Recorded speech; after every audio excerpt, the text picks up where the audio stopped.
দুটো জিনিস দিয়ে নিশ্চিত জান্নাতে যাওয়া যাবে। ইন্নাল্লাহ আশতারা মিনাল মুমিনিনা আনফুসাহুম ওয়া আমওয়ালাহুম বিআন্না লাহুমুল জান্নাহ। আল্লাহ সুবহানাহু ওয়া তাআলা জান্নাত বিক্রি করবে, মানুষ কিনে নিবে। শুধু দুটো দিয়ে জান্নাত ক্রয় বিক্রয় সম্ভব। ঠিক যেভাবে আপনারা বগুড়া, গাইবান্ধা, রংপুর, ঢাকায়, গুলশানে, দুবাইয়ে প্লট বা ফ্ল্যাট কিনেন, আল্লাহ সুবহানাহু ওয়া তাআলা ওইভাবে জান্নাতের প্লট ফ্ল্যাট বিক্রি করে দিবে, আপনাকে কিনে নিতে হবে। এই ক্রয় দুটো মাধ্যমে সম্ভব। এক, আনফুসাহুম, মানুষ তার জীবনকে আল্লাহর রাস্তায় দিয়ে দিবে। কেউ যখন আল্লাহর রাস্তায় যুদ্ধ করতে গিয়ে শহীদ হয়, তখন ওই যে ইবাদতের যত কমতি আছে, যত গুনাহ আছে, এই দুটেই শতভাগ ক্ষমা হয়ে যায় এবং জান্নাত তার কাছে বিক্রি হয়ে যায়। আর একটা রাস্তা আছে যে শহীদ তো হতে পারলাম না, জান্নাত কিনবো কীভাবে? আমওয়ালাহুম, টাকা দিয়ে জান্নাত কিনতে হবে। প্রচুর পরিমাণে ইনকাম করতে হবে, আর প্রচুর ইনকাম আল্লাহর রাস্তায় দান করতে হবে। এই ভাগ্য আল্লাহ খুব কম মানুষকে দেয়। রাসূল সাল্লাল্লাহু আলাইহি ওয়াসাল্লাম বলেছেন, দুটো মানুষের সাথে গিবতা করা যায়। একটা মানুষ যাকে আল্লাহ জ্ঞান দিয়েছে, সেই জ্ঞান মানুষের মধ্যে বিতরণ করার তৌফিক দিয়েছে, জ্ঞান অনুযায়ী আমল করার তৌফিক দিয়েছে। আর দুই, টাকা দিয়েছে, আবার টাকা আল্লাহর রাস্তায় ব্যয় করার সুযোগ দিয়েছে। পৃথিবীতে যদি 100 জন ধনী হয়, তাহলে 100 জনের 90 জন সেই টাকা আরাম, আয়েশ, গান বাজনা, মদ, জুয়া, নারী, ফুর্তি, হোটেল, রেস্টুরেন্ট, এগুলো ঘুরে ফিরে শেষ করে দেয়। 100 জনে 90 জন। তাহলে এই মানুষ খুবই ব্যতিক্রম, যাকে আল্লাহ টাকাও দিয়েছে, আবার ওই টাকা আল্লাহর রাস্তায় ব্যয় করার তৌফিকে দিয়েছে। খুবই ব্যতিক্রম মানুষ। এই ব্যতিক্রম মানুষের কাছে জান্নাত বিক্রি হয়ে গেছে। এই জন্য টাকা অর্জনের চেষ্টা করতে হবে এবং টাকা আল্লাহর রাস্তায় দান করার চেষ্টা করতে হবে। দান এই জন্য সবচেয়ে শক্তিশালী, সবচেয়ে পাওয়ারফুল। কিয়ামতের মাঠে যত ইবাদতের কমতি আছে, যত গুনাহ আছে, যত মানুষ পাওনাদার আছে, গীবত, তহমত, অপবাদ, সবগুলোকে কাভার দিবে দান একাই। আর যদি কিয়ামতের মাঠে দেখেন আপনি গরিব মিসকিন, তাহলে তো আপনার বাঁচার কোনো রাস্তা নাই। কেন? ইবাদতও আপনার শতভাগ পূর্ণ নয়, আপনি গুনাহ মুক্তও নন, পাওনাদারেরও অভাব নাই। তখন জাহান্নামে যাওয়া ছাড়া কোনো রাস্তা নাই। অতএব কিয়ামতের মাঠে আপনার ইবাদতের কমতির রিকভার দিবে, আপনার গুনাহের রিকভারি দিবে। পাওনাদার যারা আসবে, গীবত, তহমত, অপবাদ, জিনিসপাতি মেরে নেওয়া, তাদের সবার রিকভারি দিবে আপনার দান, আপনার টাকা, যা আপনি অগ্রিম পাঠিয়ে রেখেছেন। এবং আল্লাহ সুবহানাহু ওয়া তাআলার সাথে এই ক্রয় বিক্রয় কেন লাভজনক, শতভাগ লাভজনক কেন? হাল আদুল্লুকুম আলা তিজারাতিন তুনজিকুম মিন আযাবিন নার। এমন কোনো শতভাগ লাভজনক ব্যবসার কথা বলে দিব, যেই শতভাগ লাভজনক ব্যবসা পৃথিবীতে আর নাই। পৃথিবীর আর কোনো ব্যবসা শতভাগ লাভজনক নয়। কেননা আপনি গাইবান্ধা, বগুড়া, গুলশান, ঢাকা, দুবাই, যেখানেই প্লট কিনেন, ফ্ল্যাট কিনেন, ওখানে যে টাকাটা দিবেন, ওই টাকা প্লট ফ্ল্যাটের মালিক নিয়ে চলে যাবে, আপনাকে প্লট ফ্ল্যাট দিয়ে যাবে। আর আল্লাহ সুবহানাহু ওয়া তাআলা জান্নাত বিক্রি করবেন যে দানের টাকার উপর ভিত্তি করে। এই দানের টাকা কি আল্লাহর কাছে যাবে? এই দানের টাকা কি আল্লাহ নিজে গ্রহণ করবে? হ্যান্ড ওভার হবে? হবে না। এই জন্য এটা শতভাগ লাভজনক। তাহলে দানের টাকা কি হবে? ধরেন একটা মসজিদে আপনি ফ্যান দান করেছেন, তো ওই ফ্যানের বাতাস কে খাবে? আপনিই তো খাবেন। আপনি বললেন যে আমি দান করলাম, আল্লাহর কাছে তো গেল না, ঘুরে আপনিই ব্যবহার করছেন। ওই ফ্যানের বাতাস ঘুরে ফিরে আপনিই খাচ্ছেন। আচ্ছা ঠিক আছে, আমি মসজিদে এসি দান করলাম। ভাই কই দান করলেন? টাকা তো আল্লাহর কাছে যায়নি, এসির হাওয়া তো আপনিই খাচ্ছেন। একটা বাড়িতে লাগিয়েছেন আর একটা মসজিদে লাগিয়েছেন, তাহলে তো আপনি নিজে ওই জিনিস ব্যবহার করতেছেন। ধরেন এই মাদ্রাসায় দান করলেন, তো এই মাদ্রাসায় কার ছেলে মেয়ে পড়তেছে? আপনার ছেলে মেয়ে। মাদ্রাসার টাকাতে যদি বেতন হয়, তো কে বেতন নিচ্ছে? আপনারই এলাকার ছেলেমেয়ে বেতন নিচ্ছে।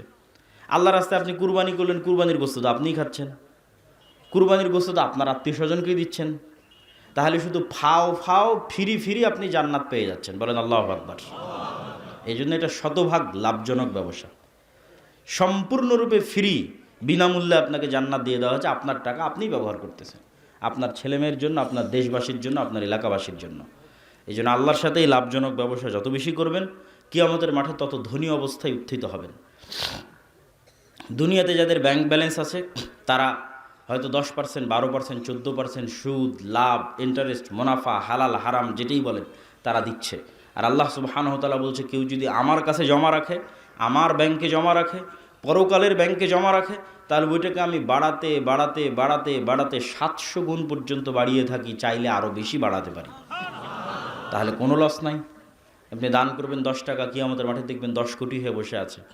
তখন আপনাকে অনেক ভালো লাগবে যে যাক, আজকে যদি কোনো ভুল ত্রুটি ধরা পড়ে, তো সেটা এই টাকা দিয়ে আমি বাঁচতে পারবো। কিয়ামতের মাঠে ধনী অবস্থায় উত্থিত হতে হবে, এই জন্য টাকা উপার্জন করতে হবে, টাকা আল্লাহর রাস্তায় দান করতে হবে। আমি জানি না আপনাদের এখানে বৈঠকে দান আদায় হয়েছে কিনা। যদি আবারও কেউ যায় আমার এই কথার পরে, তাহলে আপনারা সহযোগিতা করার চেষ্টা করবেন। এই বলে আমার বক্তব্যের সামনের দিকে এগিয়ে যাচ্ছে। আজকের সংক্ষিপ্ত বক্তব্যের বিষয়বস্তু মুসলিম উম্মার অধঃপতন এবং তা থেকে উত্তরণের উপায়। মুসলিম উম্মার অধঃপতন মানে গোলামি, গোলামি মানে দাসত্ব, এবং গোলামির বিপরীতে আরেকটা জিনিস হচ্ছে স্বাধীনতা এবং নেতৃত্ব। একটা আর একটার অপর পিঠ, ঠিক এই পোস্টারের এই পিঠ এরকম, আর এক পিঠ এরকম। তাহলে এক পিঠে যদি গোলামি থাকে, দাসত্ব থাকে, তাহলে অপর পিঠে আছে স্বাধীনতা এবং নেতৃত্ব। তো উম্মতে মুহাম্মাদির এখন গোলামির জিন্দিগি চলতেছে, দাসত্বের জিন্দিগি চলতেছে। মানে তারা নেতা নয়, তারা স্বাধীন নয়, তারা পরাধীন। তো এই গোলামি থেকে মুক্তির জন্য, নেতৃত্বের পথে যাত্রার জন্য, স্বাধীনতার পথে যাত্রার জন্য কি করতে পারে মুসলমানেরা, এটা খুবই জরুরি। আমরা 4টে পয়েন্টে আলোচনা করব, সংক্ষিপ্ত করে। 15 মিনিট করে করলে 1 ঘন্টা পার হয়ে যাবে। পয়েন্ট নাম্বার 1 হচ্ছে আল ইমান বিল গায়ব। পয়েন্ট নাম্বার 2 হচ্ছে নেতৃত্বের বিকাশ। পয়েন্ট নাম্বার 3 হচ্ছে সৎ আমল। পয়েন্ট নাম্বার 4 হচ্ছে শিক্ষা ও জ্ঞান। আল ইমান বিল গায়েব, গায়েবের উপর ইয়াকিন। গায়েবের উপর যতক্ষণ ইয়াকিন তৈরি না হচ্ছে, ততক্ষণ মুসলমানদের ভাগ্যের চাকা খুলবে না। একদম আদম আলাইহিস সালাতু ওয়াস সালাম থেকে নিয়ে আজ পর্যন্ত পৃথিবীর ইতিহাসে যতদিন মুসলমানেরা বিজয়ী হয়েছে, একটা রাস্তা দিয়ে বিজয়ী হয়েছে, সেটা হচ্ছে গায়েবের ওপর ইয়াকিন এবং গায়েবী মদদ। এবং 2-1টা করে উদাহরণও দিব। তার আগে কোরআনের একটা আয়াত শোনেন। একদম কোরআনের শুরুতে প্রথম পৃষ্ঠায় আল্লাহ বলছেন, জালিকাল কিতাবুল লা রাইবা ফীহি হুদাল লিল মুত্তাকিন। এই বই মুত্তাকিদের জন্য দিয়েছি, মুমিনদের জন্য দিয়েছি এই কোরআন। তোমরা কি জানো মুমিন কারা, মুত্তাকি কারা? আল্লাযীনা ইউমিনুনা বিল গায়ব। মুত্তাকি এবং মুমিন ওয়ারাই যারা গায়েবে ঈমান রাখে, না দেখা জিনিসে ঈমান রাখে। আজকে এখানে আব্দুল্লাহ বিন আব্দুর রাজ্জাক উপস্থিত হয়েছে, এটা একটা হিন্দুও বিশ্বাস করবে। সূর্য ডুবে গেছে, এটা একটা কাফের নাস্তিকও বলবে হ্যাঁ সূর্য ডুবে গেছে, কারণ এগুলো দেখা জিনিস। দেখা জিনিসে বিশ্বাসের নাম ঈমান নয়। আজ এখন এখানে ফেরেশতারাও উপস্থিত আছে, এটা হলো না দেখা জিনিস। আজ এখন এখানে যে ফেরেশতারা উপস্থিত আছে, এটার উপর কার ঈমানের মাত্রা কোন লেভেলে, ও অত বড় মুমিন। যার ঈমানের মাত্রা ইয়াকিনের লেভেলে, যে ওর নিজের অস্তিত্বের চেয়ে তো ওর বিশ্বাস বেশি আছে যে ওর সাথে ফেরেশতা আছে, এবং এখানে ফেরেশতা উপস্থিত আছে, এ হচ্ছে ইয়াকিন রাখে গায়েবের ওপর। তো এইরকম যা ঈমানের 6টা অধ্যায়, 6টা রুকুন, তার বেশিরভাগই গায়েব। আল্লাহকে কেউ দেখেনি, জান্নাত জাহান্নাম এখানে কেউ দেখেনি, কবরের আযাব এখানে কেউ শোনেনি, তাকদীরের লিখন এখানে কেউ জানে না, ফেরেশতাকে এখানে কেউ সচক্ষে দেখেনি, সবই গায়েব। এই গায়েবের বিষয়গুলোর উপর মুসলমানদের ইয়াকিন যেই দিন সর্বোচ্চ পর্যায়ে পৌঁছে যাবে, ওটাই হলো মুসলমানদের ভাগ্যের চাকা খুলে যাওয়ার রাস্তা। আর এটার উপর বিশ্বাস যত দুর্বল, পরাজয় তত সন্নিকটে। এই জন্য এই আয়াতগুলোর শেষে আল্লাহ বলেছেন, ওয়াবিল আখিরাতি হুম ইউকিনুন। আখেরাত গায়েব, পরকাল গায়েব। এই গায়েবের উপর তোমাদের ইয়াকিন লাগবে, যেন তোমরা নিজে চোখে দেখেছো এর চাইতে বেশি ইয়াকিন। নবীদের জন্য অনেক গায়েবের পর্দা উন্মোচন করে দেওয়া হয়েছে। মালাকুত আস-সামাওয়াতি ওয়াল আরজ, আসমান জমিনের রহস্য, গায়েবের যে পর্দা, এটা প্রায় সব নবীর জন্য কিছু না কিছু উন্মোচন করা আছে। ফলত নবীদের ইয়াকিন তৈরি হয় গায়েবে। যেমন মুহাম্মদ সাল্লাল্লাহু আলাইহি ওয়াসাল্লামকে মেরাজের সফর করানো আছে।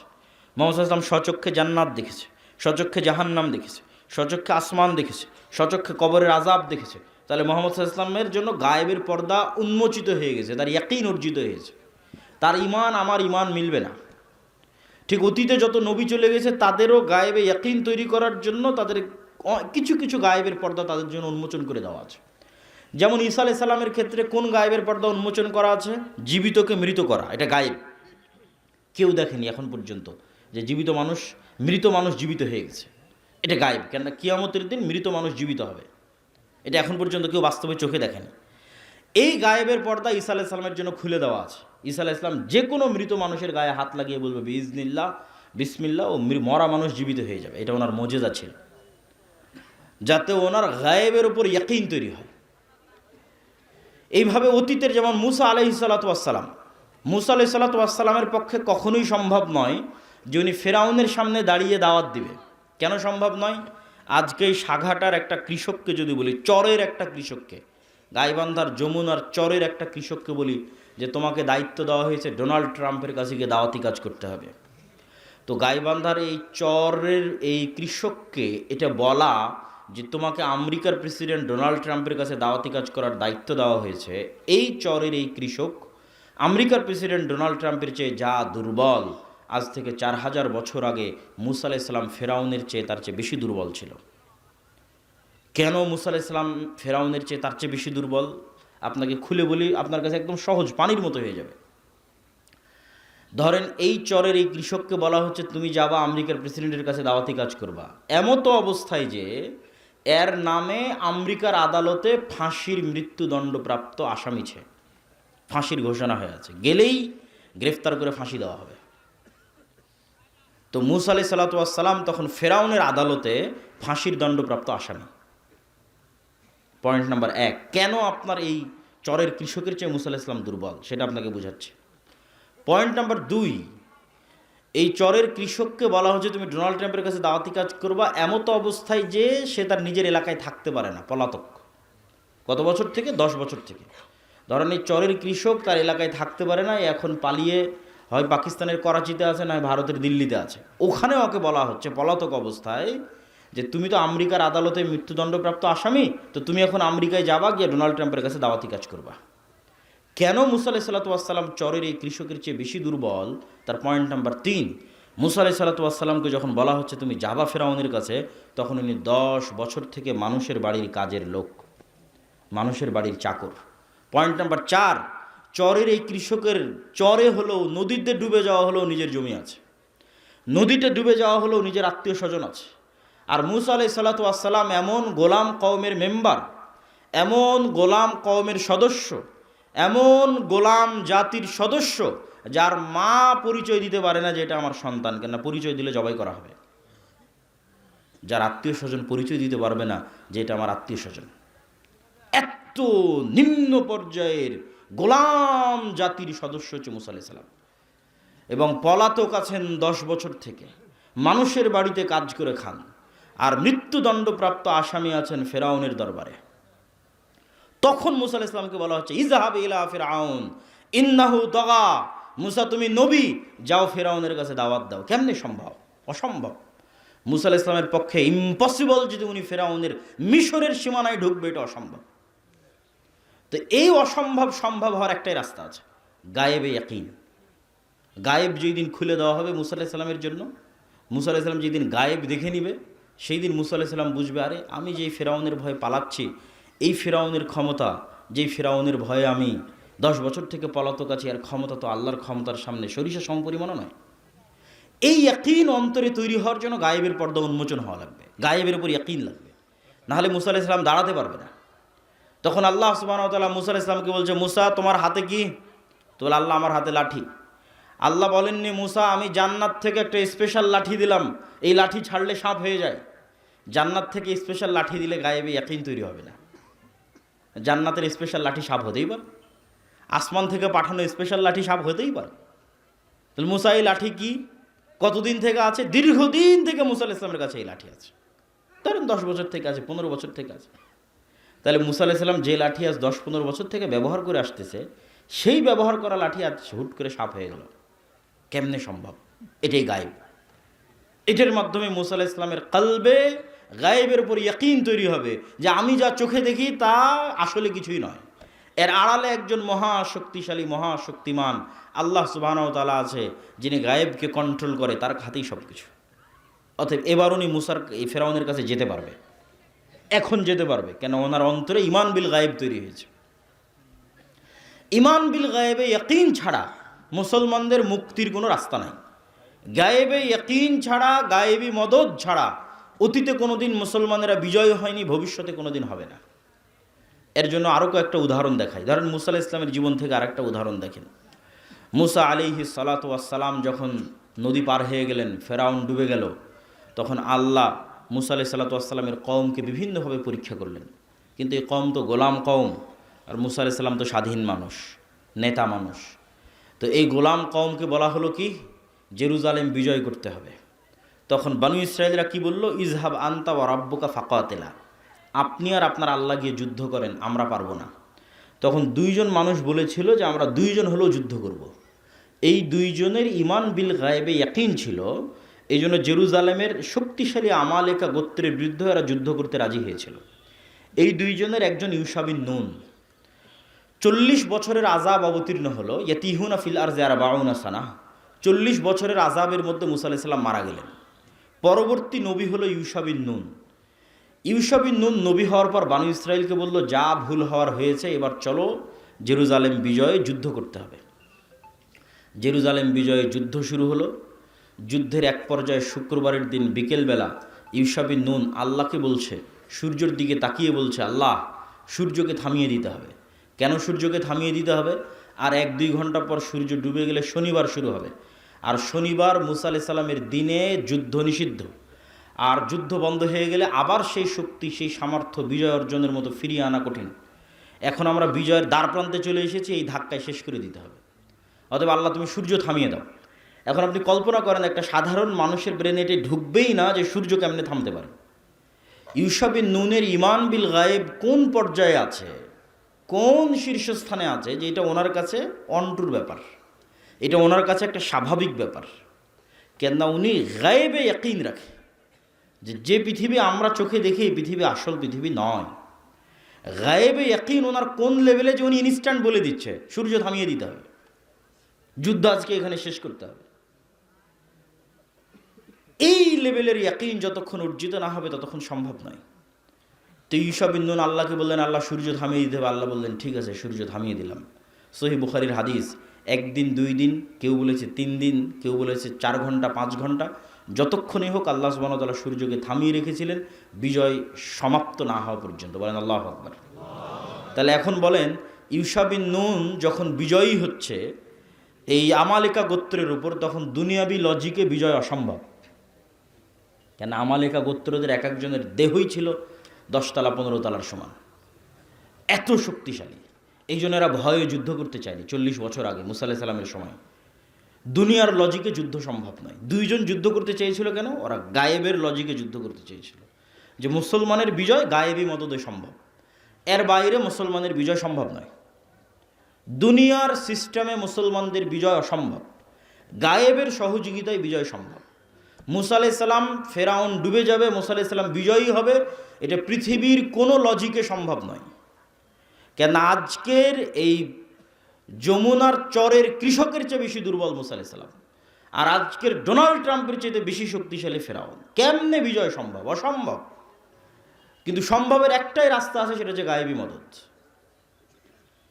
যেই দিন তালুত এবং দাউদ আলাইহিস সালাম জেরুজালেম বিজয়ের জন্য রওনা দিয়েছে, এটা আরেক যুদ্ধ রওনা দিয়েছে, সেই দিন আল্লাহ বলেছে, আজ তোমাদের পরীক্ষা করব, নদী পার হতে হবে, কেউ নদীর পানি পান করতে পারবে না। সংক্ষেপে সংক্ষেপে বলতেছি, তো নদীর পানি পান না করে পার হতে সক্ষম হয়েছে 300 জন।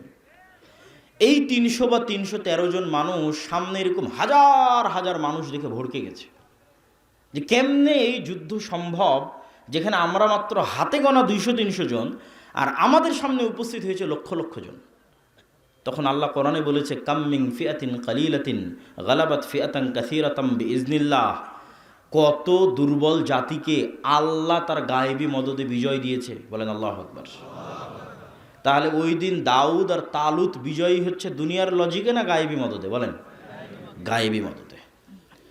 চলে আসেন আমাদের নবী মুহাম্মদ সাল্লাল্লাহু আলাইহি ওয়াসাল্লামের কাছে। মুহাম্মদ সাল্লাল্লাহু আলাইহি ওয়াসাল্লাম যেদিন বদরে, মুহাম্মদ সাল্লাল্লাহু আলাইহি ওয়াসাল্লাম যেদিন উহুদে, মুহাম্মদ সাল্লাল্লাহু আলাইহি ওয়াসাল্লাম যেদিন খন্দকে, কেউ বলতে পারবে না যে মুহাম্মদ সাল্লাল্লাহু আলাইহি ওয়াসাল্লাম ওই দিন শক্তিশালী। দুনিয়ার লজিকে মুহাম্মদ সাল্লাল্লাহু আলাইহি ওয়াসাল্লাম সেদিন দুর্বল। খন্দক যেদিন ঘেরাও করে রেখেছে, ওই দিন 10,000 সমগ্র আরবের, মক্কা সহ সমগ্র আরবের সকল গোত্র একত্রিত হয়ে, এই জন্য এই যুদ্ধের নাম আহজাব, মানে এখানে বিশাল জোট তৈরি হয়েছে। হাজামাল আহজাব, সারা আরব একত্রিত হয়েছে মদিনাকে মাটির সাথে মিশিয়ে দেওয়ার জন্য। আর ওই দিন মদিনায় মুহাম্মদ সাল্লাল্লাহু আলাইহি ওয়াসাল্লামের সাহাবীদের সংখ্যা 700 থেকে 1000। আর মদিনার মধ্যে যারা ইহুদি গোত্র আছে 3টে, তারা ভিতর থেকে গাদ্দারি করে আছে, বাহিরের কাফের মুশরিকদের সাথে চুক্তি করে আছে যে তোমরা কোনো মতে মুহাম্মদকে পরাজিত করো, লাস্ট টাইমে যা সহযোগিতা করা লাগবে মদিনার ভিতর থেকে সকল সহযোগিতা আমরা করব। ভিতরে শত্রু, বাইরে শত্রু। দুনিয়ার লজিকে বদরের যুদ্ধে বিজয় সম্ভব নয়, দুনিয়ার লজিকে অহুদের যুদ্ধে বিজয় সম্ভব নয়, দুনিয়ার লজিকে খন্দকের যুদ্ধে বিজয় সম্ভব নয়, নবী মোহাম্মদের জন্য সম্ভব নয়। আমরা তো বহুদূরের কথা। নবী মোহাম্মদ সাল্লাল্লাহু আলাইহি ওয়াসাল্লাম দুনিয়াবী শক্তি দিয়ে বিজয় অর্জন করতে পারবে না। তো মোহাম্মদ সাল্লাম বদর, উহুদ, খন্দকে বিজয়ী হয়েছে কিসের মদদে? গায়েবী মদদে। একমাত্র যুদ্ধ, যেই যুদ্ধে সাহাবীরা মনে করেছিল যে আমরা দুনিয়াবী দিক থেকে শক্তিশালী আছি, এই যুদ্ধের নাম হুনাইনের যুদ্ধ। হুনাইনের যুদ্ধে, মক্কা বিজয়ের পরে যুদ্ধটা হয়েছিল, অনেক নতুন মুসলমান হয়েছে। যুদ্ধের মাঠে দেখা গেছে কাফেরদের সংখ্যা কম, মুসলমানদের সংখ্যা অনেক বেশি। তো সাহাবীদের মধ্যে দুনিয়ার উপর ভরসা চলে এসেছে।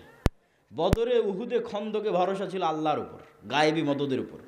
আর হুনাইনে যখন দেখেছে সংখ্যা বেশি, তখন ভরসা কিসের উপর? দুনিয়ার উপর।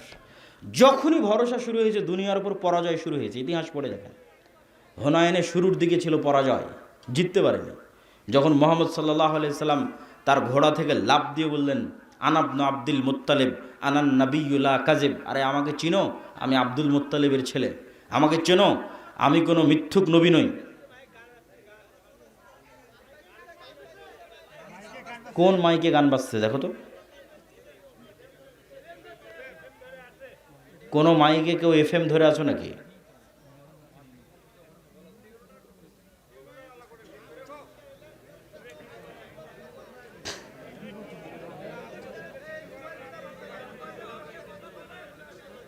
জি, যারা ডেকোরেটরের দায়িত্বে আছেন তারা একটু চেক করেন যে কোনো মোবাইল থেকে অথবা কোনো ক্যামেরা থেকে, কোথাও থেকে ব্লুটুথ কানেক্ট হয়ে বা কোনো কিছু কানেক্ট হয়ে এখানে কোনো শব্দ হচ্ছে কিনা। তো আমরা বলছিলাম মুহাম্মদ সাল্লাল্লাহু আলাইহি ওয়াসাল্লামের কথা, যে একমাত্র যুদ্ধ, যেই যুদ্ধে মুসলমানদের সংখ্যা বেশি ছিল, কাফেরদের সংখ্যা কম ছিল, ওই যুদ্ধে পরাজিত হয়ে যাচ্ছিল। যখন আবার ভরসা গায়েবের উপর চলে গেছে, তখন আবার বিজয় শুরু হয়েছে। তো সারমর্ম, সামারি কথা কি? আরও দুটো যুদ্ধের কথা শুনে রাখেন। সুলতান সালাহুদ্দিন আইয়ুবী যখন হিত্তিনের যুদ্ধে জেরুজালেম বিজয় করবে, তখন ইউরোপের ক্রুসেডারদের চেয়ে সালাহুদ্দিন আইয়ুবী দুর্বল। আইনে জালুতে যখন জহিরুদ্দিন আল বেরবাস হালাকু খা চেঙ্গিস খাঁকে পরাজিত করবে, তখন হালাকু খা চেঙ্গিস খাঁর সামনে দাঁড়াতে পারবে এরকম পৃথিবীর কোনো সেনাবাহিনী ছিল না। মুসলমানদের রাজধানী বাগদাদকে মাটির সাথে মিশিয়ে দিয়ে মিশরে গেছে হালাকু খা চেঙ্গিস খাঁ। কে আর দাঁড়াবে? আব্বাসীয় খলিফারাই দাঁড়াতে পারেনি, কে দাঁড়াবে? কিন্তু জহিরুদ্দিন আল বেরবাস তখন দুর্বল, হালাকু খা চেঙ্গিস খাঁ শক্তিশালী। তাহলে যত বিজয় মুসলমানদের ইতিহাসে সংঘটিত হয়েছে, একটা বিজয়ও মুসলমানেরা শক্তিশালী অবস্থায় বিজয়ী হয়েছে, দুনিয়ার লজিকে বিজয়ী হয়েছে, এটা নাই ইতিহাসের পাতায়। একদম নবীদের থেকে শুরু করে আজ পর্যন্ত, মুহাম্মদ সাল্লাল্লাহু আলাইহি ওয়াসাল্লাম থেকে শুরু করে আজ পর্যন্ত, বরং প্রত্যেক বিজয়ে দুনিয়ার লজিকে মুসলমানেরা দুর্বল, বিজয়ী হয়েছে গায়েবী মদদে। এই জন্য গায়েবের ওপর ইয়াকিন লাগবে। গায়েবের একটা ছোট্ট পয়েন্ট বলে আমরা বক্তব্যের দ্বিতীয় পয়েন্টে চলে যাই। সেটা হচ্ছে গায়েবের একটা বড় মাধ্যম, দ্বিতীয় ইমানের অংশ হচ্ছে মালাইকা, ফেরেশতা। আল ইমান বিল মালাইকা, আমানতু বিল্লাহি ওয়া মালাইকাতিহি। ফেরেশতাদের উপর ইমান। দেখেন সাহাবীরা, রাসূল ছিল তখন ফেরেশতাদের অস্তিত্বের সাথে তাদের কানেকশন এত মজবুত, এত শক্তিশালী, এত স্বচ্ছ, এত বেশি ছিল যে আমরা আজকে আমাদের অন্তরে তো ইমানই নাই যে আমরা ফেরেশতা আছে এটা বিশ্বাস করি, ইমানই নাই। তার তুলনায় সাহাবীদের ইমান যদি আপনি দেখেন আশ্চর্য হবেন। দুই একটা বলি। সাদ বিন মুআজ খন্দকের যুদ্ধে শহীদ হয়েছেন। রাসূল সাল্লাল্লাহু আলাইহি ওয়াসাল্লাম বললেন, শাহিদাহু সাবউনা আলফাম মিনাল মালাইকা। সাদ বিন মুআজের জানাজায় ৭০,০০০-এরও বেশি ফেরেশতা অংশগ্রহণ করেছে। বলেন আল্লাহু আকবার। ৭০,০০০ মানে কত, কল্পনা করা যায়? সাহাবীরা যেই জানাজায় অংশগ্রহণ করেছে, ওই জানাজায় ৭০,০০০ ফেরেশতা অংশগ্রহণ করেছে আসমান থেকে নেমে। সাদ বিন মুআজের জানাজার লাশের খাটলি উঠানো যাচ্ছিল না, ফেরেশতার আধিক্যের কারণে লাশ ভারী হয়েছিল। রাসূল সাল্লাল্লাহু আলাইহি ওয়াসাল্লামের হাদিস। জাবের বিন আব্দুল্লাহ উহুদের যুদ্ধে মারা গেছে। জাবের বিন আব্দুল্লাহর পিতা। জাবের বিন আব্দুল্লাহ বলছে, আমার পিতা উহুদের যুদ্ধে মারা যাওয়ার পর আমি কাঁদছিলাম। তো রাসূল সাল্লাল্লাহু আলাইহি ওয়াসাল্লাম বললেন, কেন কাঁদতেছো? মা জালাতিল মালাইকাতু তুজিল্লু বিআজনিহাতিহা। তোমার পিতার লাশকে ফেরেশতারা ছায়া দিয়ে রেখেছে। বলেন আল্লাহু আকবার। উহুদের যুদ্ধে শহীদ হয়েছে হানজালা রাদিয়াল্লাহু তাআলা আনহু। তার মায়ের মাধ্যমে, তার বউয়ের মাধ্যমে জানা গেল তার উপর গোসল ফরজ আছে। সাহাবীরা আল্লাহর নবীকে গিয়ে বললেন, হানজালাকে গোসল দিতে হবে। আল্লাহর নবী বললেন, ইন্না সাহিবাকুম তুগাসসিলুহুল মালাইকা, হানজালাকে ইতিমধ্যে ফেরেশতারা গোসল দিয়ে ফেলেছে। তাহলে ফেরেশতাদের সাথে সাহাবীদের কানেক্টিভিটি দেখেন যে কতটা তারা ফেরেশতাদের অস্তিত্বের সাথে রিলেটেড, কানেক্টেড হচ্ছে। বদরের যুদ্ধে সাহাবী বলতেছে, আমার ডানে এবং আমার বামে রজুলান, দুইজন ব্যক্তি যাদের পোশাকে সাদা পোশাক, ইউকাতিলুনা আশাদ্দাল কিতাল মা রাআইতুহুমা ক্বাবলু ওয়ালা বাদ, আমি তাদেরকে জীবনে আগে কোনো দিন দেখিনি, পরে কোনো দিন দেখিনি, তারা ভয়ঙ্করভাবে যুদ্ধ করতেছিল। আল্লাহর নবীকে এসে বললাম, এইরকম দুইজন ব্যক্তি যুদ্ধ করতেছে। রাসূলুল্লাহ সাল্লাল্লাহু আলাইহি ওয়াসাল্লাম বললেন, এরা দুইজন হচ্ছে স্বয়ং জিবরাইল আর স্বয়ং মিকাইল। স্বয়ং জিবরাইল এবং মিকাইল যুদ্ধের মাঠে অবতীর্ণ হয়েছে। এগুলো শুধু হাদিস নয়, আল্লাহ সুবহানাহু ওয়া তাআলা নিজে কোরআনেও বলেছে, কোরআনের আয়াতটাও বলবো, হাদিসে আরও দুই একটা বলি।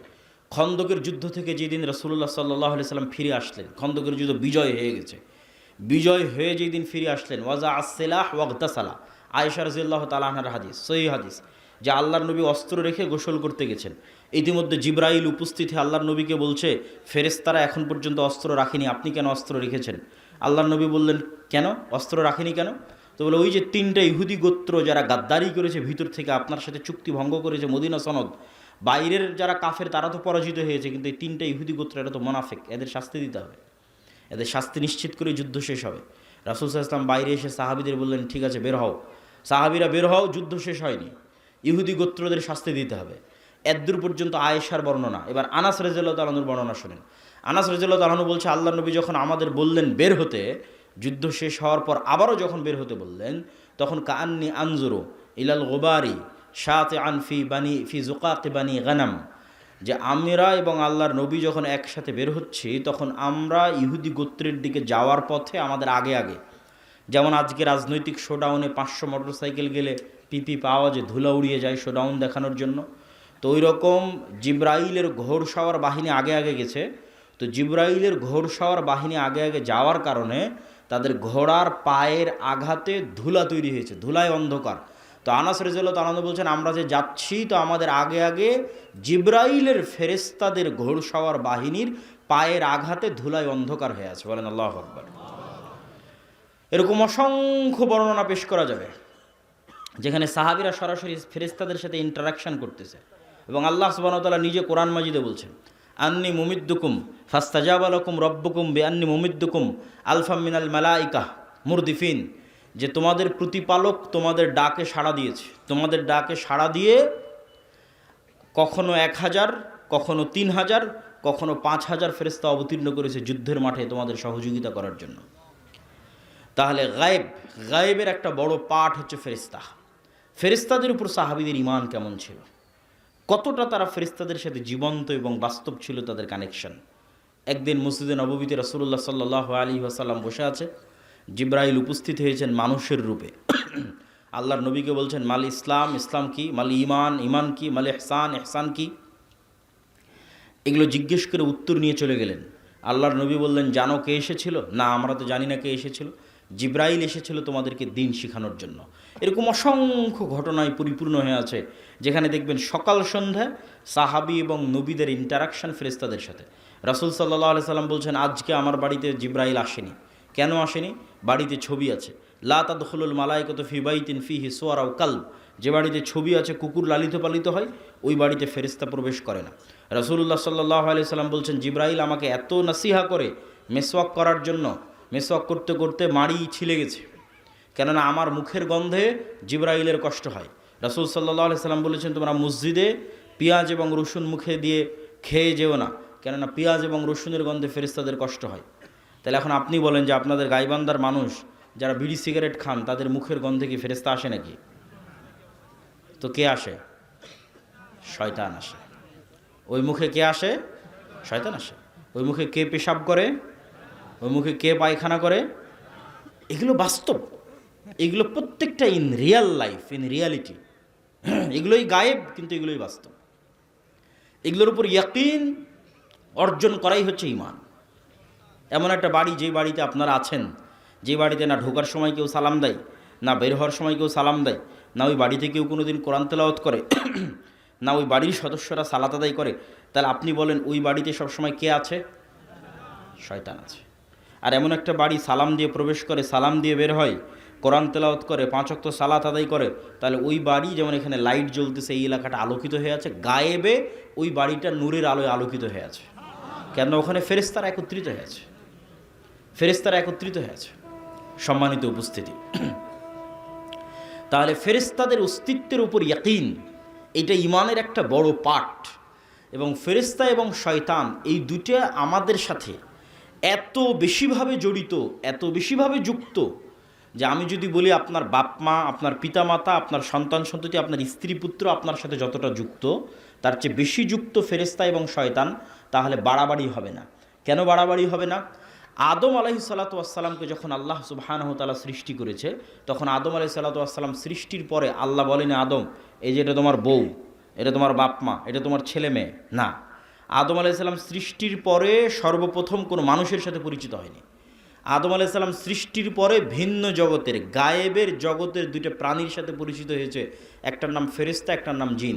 তাহলে মানুষের অস্তিত্বের সাথে মানুষের অস্তিত্ব আগে না ফেরেশতার শয়তানের অস্তিত্ব আগে? বলেন, ফেরেশতার শয়তানের অস্তিত্ব আগে। তাহলে আপনার সাথে আপনার বাপ মায়ের অস্তিত্ব, আপনার ছেলে মেয়ে স্ত্রী পুত্রের অস্তিত্ব আগে, না আপনার সাথে ফেরেশতার শয়তান আছে এটা আগে? ফেরেশতার শয়তান আছে এটা আগে। কেন? আপনি যখন প্রথম সৃষ্টি হয়েছেন তখন আপনিও সৃষ্টি হওয়ার পর আগে ফেরেশতাকে দেখেছেন আর শয়তানকে দেখেছেন। এই জন্য এইটাই হলো গায়েব। এইটা যত আপনি জানবেন, গায়েবের লজিকগুলো যত জানবেন, গায়েবের কার্যকরণের সূত্র যত জানবেন, তত গায়েবের মদদ পাওয়ার রাস্তা আপনার জন্য উন্মুক্ত হবে। সম্মানিত উপস্থিতি, বক্তের দ্বিতীয় পয়েন্টে চলে যাই, যেহেতু সময় অল্প।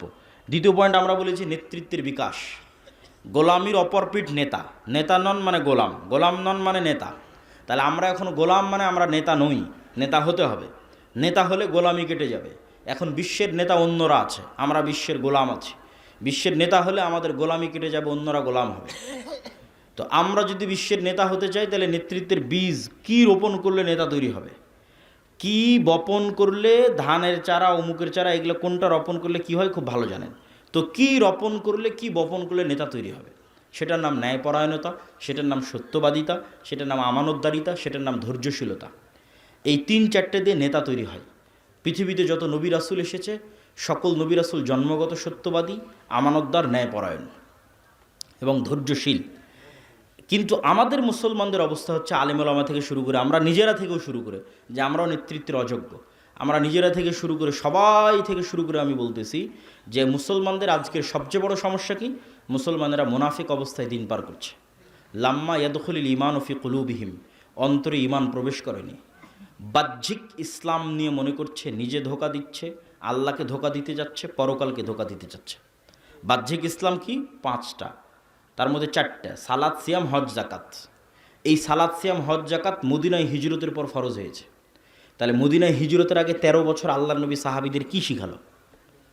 সালাতি যখন নাই, সিয়ামে যখন নাই, হজই যখন নাই, জাকাতই যখন নাই, তাহলে মক্কার 13 বছর করলো কি? মক্কার 13 বছর ঈমান বিল গায়েব শিখিয়েছে, ওটা আসল। মক্কার 13 বছর ঈমান বিল গায়েব শেখানো হয়েছে, সত্যবাদিতা, ন্যায়পরায়ণতা, আমানতদারিতা, ধৈর্যশীলতা শেখানো হয়েছে, নেতা বানানো হয়েছে। তারপরে যখন মাঠ রেডি হয়ে গেছে, তখন তারপরে এসেছে সালাত, সিয়াম, হজ, জাকাত। এখন সালাত, সিয়াম, হজ, জাকাত তো অবশ্যই আদায় করতে হবে, কিন্তু দুঃখজনক হলো সত্য, আমরা এই বাহ্যিক এবাদতগুলোকে নিজেকে ধোঁকা দেওয়া, আল্লাহকে ধোঁকা দেওয়া, মানুষকে ধোঁকা দেওয়ার মাধ্যম বানিয়েছি। নিজেকে ধোঁকা দেওয়ার মাধ্যম কি? যাক, যা সুদ ঘুষ করলাম, এবার হজ করে সব গুনাহ মাফ করে নিই, এটা নিজেকে ধোঁকা দেওয়া। তাহলে ওসি, ডিসি, এসপি, মন্ত্রী, মিনিস্টার, এসিল্যান্ড, সাব রেজিস্ট্রার, যে যেখানে ব্যবসায়ী, যে যেখানে দায়িত্ব পালন করতেছে, তার 50%-এরও বেশি নামাজি, তার 60-70%-এর বেশি হয় 1-2 বার ওমরা করেছে, 2-3 বার হজ করেছে, তার 100% অন্তত কোনো মসজিদ, মাদ্রাসা, কোনো কমিটি, জালসা কমিটি এগুলোর সাথে যুক্ত আছে। কিন্তু ওর দায়িত্বের জায়গায় যখন বসতেছে তখন মিথ্যুক, ওর দায়িত্বের জায়গায় যখন বসছে তখন দুর্নীতিবাজ, ওর দায়িত্বের জায়গায় যখন বসে তখন আমানতের খেয়ানতকারী। তাহলে সে মুনাফিক। লাম্মা ইয়াদখুলিল ঈমানু ফি কুলুবিহিম, এটা অসম্ভব, জেনে নেন, এটা অসম্ভব যে একটা অন্তরে ঈমান বিল গায়েবও থাকবে, মানে আল্লাহর উপর ঈমান, ফেরেশতার উপর ঈমান, পরকালের উপর ঈমান থাকবে, আবার ওই অন্তরে মিথ্যাও প্রবেশ করবে, দুর্নীতিও প্রবেশ করবে, ধোঁকাও প্রবেশ করবে, এটা অসম্ভব। এক অন্তরে এই দুটো একত্রিত হবে না। লা ঈমানা লিমান লা আমানাতা লাহু। তাহলে ওই অন্তরে ঈমান প্রবেশ করেনি, বাহ্যিক আমল আছে, আর সে অন্তরের দিক থেকে মুনাফিক। এটা হলো আজকের মুসলমানদের সবচেয়ে বড় সমস্যা। এই জন্য আমি আমার বহু বক্তব্যে বলেছি, আজকের মুসলমানেরা এই যুগের বানু ইসরাইল। কেননা গোলামির মাধ্যমে জাতির চরিত্র পরিবর্তন হয়ে যায়। গোলামি মে বদল জাতি হে কওমো কি তকদির, কওমো কা জমির। আল্লামা ইকবাল বলেছেন, গোলামি করতে করতে জাতির স্বভাব চরিত্র চেঞ্জ হয়ে যায়। তো বানু ইসরাইলেরা তো নবীর সন্তান। নবীর সন্তান কেমনে বলে যে আপনি আর আপনার আল্লাহ গিয়ে যুদ্ধ করেন? নবীর সন্তানেরা কেমনে বলে ঠিক আছে শনিবারের দিন মাছ ধরতে নিষেধ করলেন, আজ শনিবারের দিন আমরা বেড়া দিয়ে ঘিরে রাখবো, তো রবিবারের দিন মাছ ধরবো। 2 নম্বরই বুদ্ধি। তো নবীর সন্তান, তাহলে নবীর সন্তানেরা এই 2 নম্বরই বুদ্ধি শিখলো কোথায়? যখন ফেরাউনের 300-400 বছর গোলামি করেছে, গোলামি করতে করতে স্বভাব চরিত্র পরিবর্তন হয়ে গেছে। কিন্তু মুসা আলাইহিস সালামকে আল্লাহ ওই গোলামদের সাথে বড় করেনি। মুসা আলাইহিস সালামকে আল্লাহ বড় করেছে ফেরাউনের বাড়িতে, যাতে মুসা আলাইহিস সালামের মধ্যে এগুলো চুরি, চামারি, বাটপারি, দুর্নীতি, 2 নম্বরই, মিথ্যা এগুলো প্রবেশ না করে, যাতে মুসা আলাইহিস সালাম আত্মমর্যাদা, আত্মসম্মান, সত্যবাদিতা, ন্যায়পরায়ণতা, আমানতদারিতা, ধৈর্যশীলতা এগুলো গুণে নেতা হয়। তো মুসা আলাইহিস সালাম ফেরাউনের বাড়িতে বড় হয়ে হলেন নেতা। এবার নেতার সাথে পুরো কওম গোলাম। কেন? এই কওম 300 বছর থেকে গোলামি করতেছে, 400 বছর থেকে গোলামি করতেছে, যাদের রক্তের মধ্যে মিথ্যা, ধোঁকা, দুর্নীতি ঢুকে আছে। তাহলে এই জাতিকে নিয়ে এক নেতা কেমনে চলবে? চলতে পারেনি। এক মুসা আলাইহিস সালাম মাত্র নেতা, বাকি সবার মেন্টালিটি গোলাম। পদে পদে মুসা আলাইহিস সালামকে তারা বাধা দিয়েছে। শেষ পর্যন্ত মুসা আলাইহিস সালাম বিরক্ত হয়ে আল্লাহকে বলেছে, আল্লাহ এই জাতির দায়িত্ব আমি পালন করতে পারবো না, আমাকে উঠিয়ে নেন। কেন? নেতা একমাত্র ছিল মুসা আলাইহিস সালাম, কারোর মধ্যে নেতৃত্বের গুণ ছিল না। তো আজকের মুসলমানেরা জন্মগত নেতা ছিল। কেননা মুসলমানদের আদি পিতা তথা বানু ইসমাইলের বংশধর কোনোদিন গোলাম ছিল না। ফলত ইসমাইলের বংশধর পুরোটাই জন্মগত নেতা। যেমন আব্দুল মুত্তালেব কাফের এবং মুশরিক অবস্থায় মৃত্যুবরণ করেছে, কিন্তু কোনো মায়ের সন্তান দাঁড়িয়ে বলতে পারবে না যে আব্দুল মুত্তালেব কারো 1 টাকা মেরে নিয়েছে।